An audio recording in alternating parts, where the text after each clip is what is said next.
Hey guys, we are Apricot Studio, a team of aspiring game designers, and we would love to take you on our adventure to bring our first 3D game project to life. We are students at the University of Applied Sciences in Rotterdam, the Netherlands. Welcome to our bi-weekly vlog in which we show you how we work together as a team to develop and launch this project, the progress we make, the challenges we are facing, and the fun we have along the way. We are a group of developers, artists and designers who give their all to make a game you will enjoy. In these vlogs we want to take you along with us on our adventure as we produce our first published 3D game. But first things first, where do we start? The first step, of course, is to decide what type of game we want to create. After getting to know the team and setting up some ground rules, the conception process began. We started off by forming smaller groups, each with a mix of our specialties, so that we could benefit from each other's strengths. Every group developed a concept or a general idea of a mechanic. Afterwards, we prepared little paper versions of that idea. We cut, drew and glued until you could play what could eventually become our game project right there on the table. This is the simplest way to test if your game is fun. No fancy code, no stunning graphics, just the fun of the game. Afterwards, we were ready to present our idea to the whole studio, explain what our idea behind it was, and let others test it. What is the general story, the setting, and what about the characters? Like this game, where you play to form a cult that could eventually overthrow the government.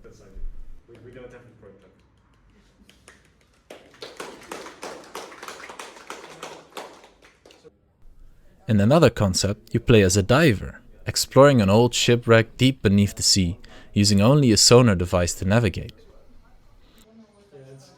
To demonstrate your limited vision, the presenting team would move a piece of paper along your way, which did not always go according to plan.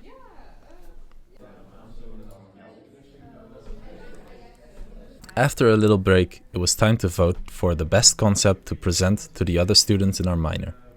We decided on the diving game and worked on the finishing touches. On the whiteboard we wanted to design the interior of the shipwreck, complete with little sea monsters on the side. Another idea was to have an old map of the ship from a time when it was still functioning. To prepare for the presentation, we decided to redo the paper prototype to make the important objects bigger, change the layout of the ship, and make it easier to demonstrate the idea. And then it was time to test it out. This is what the final paper prototype looked like, complete with little sonar sounds effects.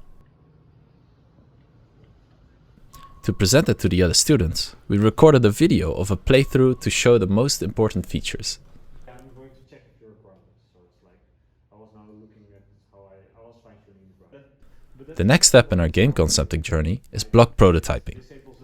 This means the core game mechanics and concepts are developed in the game engine in the simplest way possible, by only using basic shapes like blocks.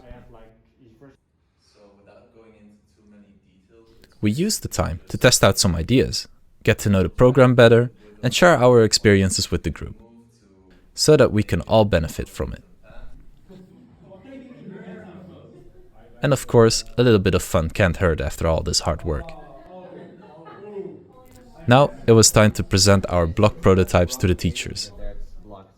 One concept was a puzzle game inspired by Tetris, in which you move blocks to form a path in order to reach a goal. The next idea was a game in which the player would control a little poltergeist and use different objects around the house to scare the humans away. The teacher would give us some tips or inspiration to take our idea to the next level. Last but not least, the third concept. Here you play as a little hedgehog, trying to survive during the winter. You can roll around and collect all the materials you need before the winter arrives. And as much fun as it all is, at some point we have to decide on a final concept. We thought carefully about it. Every department presented their thoughts on the possible fun factor, the marketability and the feasibility. Then it was time to vote.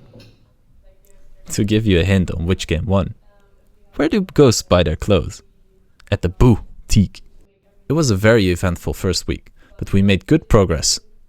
Got to know each other, and we will experience together how our concept develops and evolves. So stay tuned and follow us on our social media.